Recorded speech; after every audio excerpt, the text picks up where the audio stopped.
आज मैं आपको पाठ्य पुस्तक क्षितिज के पाठ 1 सूरदास के पद ऊधा, जो कि पाठ का नाम है, का वाचन करूँगा। उससे पहले मैं सूरदास जी के जीवन पर प्रकाश डालना चाहता हूँ।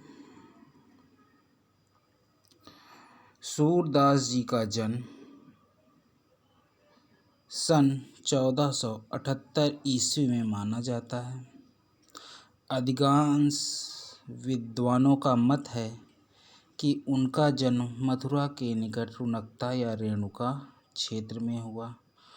कुछ विद्वान उनका जन्म स्थान दिल्ली के निकट सीही नामक ग्राम में मानते हैं। महाप्रभु वल्लभाचार्य के शिष्य सूरदास अष्टछाप के कवियों में सर्वाधिक प्रसिद्ध हैं। वे मथुरा और वृंदावन के मध्य स्थित गौ घाट पर रहते थे और वहीं पर स्थित श्रीनाथ जी के मंदिर में भजन कीर्तन करते थे। सन 1583 ईस्वी में पारसौली में उनका निधन हो गया। सूरदास जी की रचनाएं। सूरदास जी द्वारा रचित 3 काव्य ग्रंथ हैं। पहला है सूरसागर, दूसरा है सूरसारावली और तीसरा है साहित्य लहरी।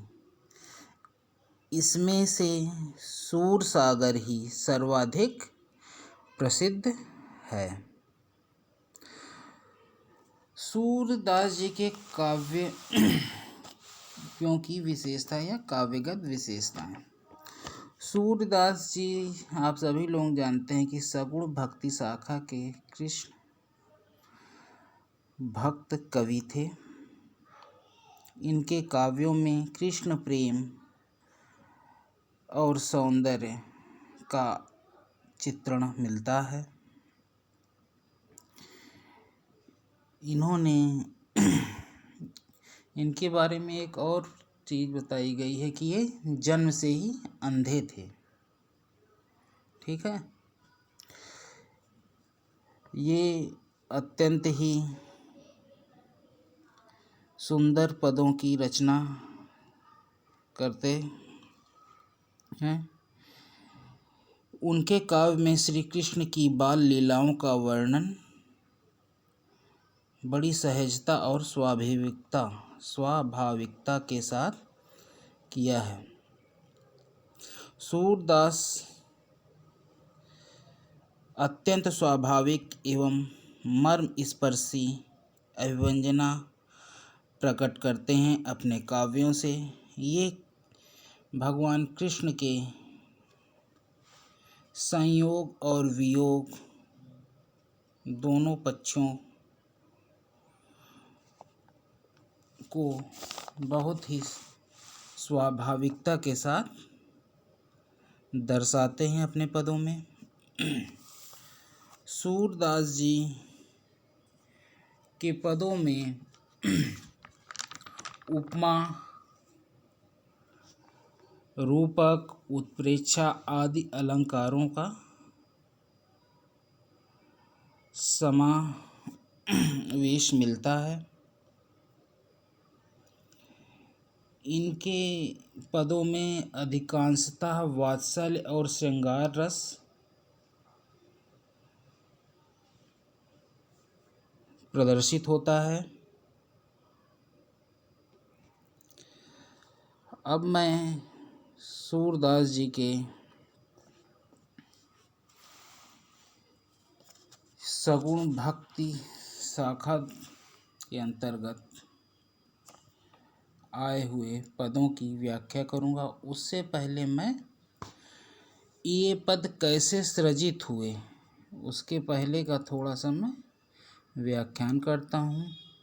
सूरदास जी के ये जो पद लिए गए हैं ऊधा में, ये सूरदास जी के भ्रमर गीत से 4 पद लिए गए हैं। जब भगवान कृष्ण मथुरा जाने के बाद स्वयं नहीं लौटते हैं, तब वो उद्धव जी के जरिए गोपियों के पास संदेश भेजते हैं। उद्धव जी निर्गुण ब्रह्म और योग के उपासक थे।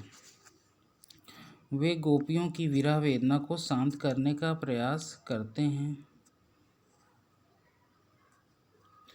परंतु गोपियां ज्ञान मार्ग की बजाय प्रेम मार्ग को पसंद करती थीं। इस कारण उद्धव का शुष्क संदेश पसंद नहीं आया गोपियों को।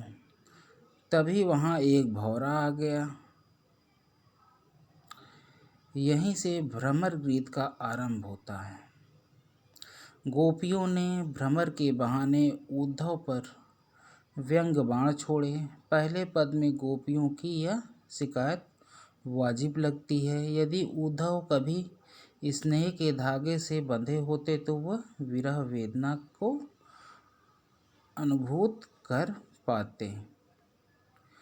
दूसरे पद में गोपियों की यह स्वीकारोक्ति की उनके मन की अभिलाषाएं मन में ही रह गई।